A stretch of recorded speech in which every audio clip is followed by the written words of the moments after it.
POS mode.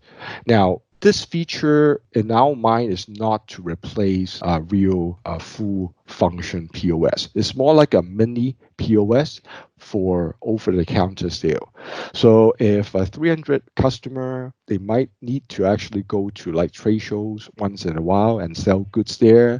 Maybe they would open up some pop-up stores for a short period of time inside a shopping mall, for example, and do not want to invest in expensive POS hardware because those things are expensive, and if they are not using them like in a retail store only for occasional use, then I think SalesAnywhere is actually perfect if they use it in this POS mode. We're on an Android tablet, and if I'm running it on an Android tablet, then there's a POS button that would show up. And we assume that if people are going to use it like a POS, then they will most likely be running it on a tablet rather than a very small phone that you need to hold all the time. So let's say I'm opening up this pop-up store in the morning. I can select the POS mode, and then I need to select a particular customer. Since it's a pop-up store, the customers would be walk-in customers. So I select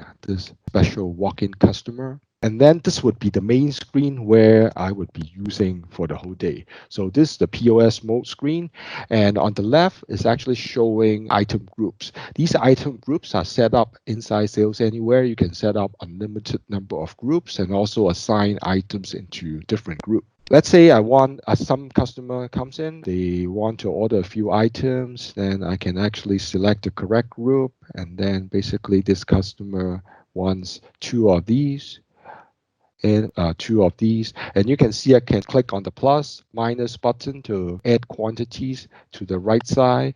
I can also select a particular item and then put in the number, and if it's a large number, and then I can go back to the home page. Let's say another category, the customer took a couple notebooks, and then after I'm done with all the items. Oh, one thing I want to emphasize, like if I have barcode scanner, a Bluetooth barcode scanner or a handheld barcode scanner attached to this tablet, I can also scan barcodes on the products. So once I'm done with all the items, I can click post.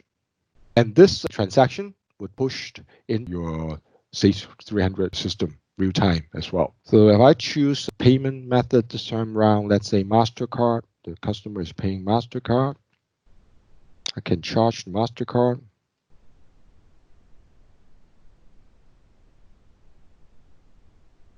Yeah, since it's a POS mode, I think it's sensible that you require your customer to pay right away. So we basically just like pull up the payment screen right away automatically.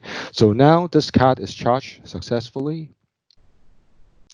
And then we are done with the payment. Then the final screen, I can select no receipt, or I can also send a receipt to a customer. But now, because it's a POS mode, I most likely would need to print a receipt for the customer. So if I click print, it can connect to Bluetooth receipt printers connected to my tablet. So I have one here. So if I click on that, it would actually generate the receipt in 300 format, which is like a receipt you see in the supermarket. So right now the receipt is printed, and actually receipt printer is right in front of the tablet. So what I can do is I'll call up the camera, and you can see like this is the receipt printer, and this is the receipt that was just printed out. So basically, I can just give this receipt to the customer right away. And then once I'm done, I click on the plus sign on the upper right corner, and that clears the transaction. And next customer comes in, I can start another transaction again. So basically, I can be staying on this screen, do a lot of different transactions during the day. I don't have to go back to the main menu for the different transactions. So this is the mini POS mode that we are going to add to the product.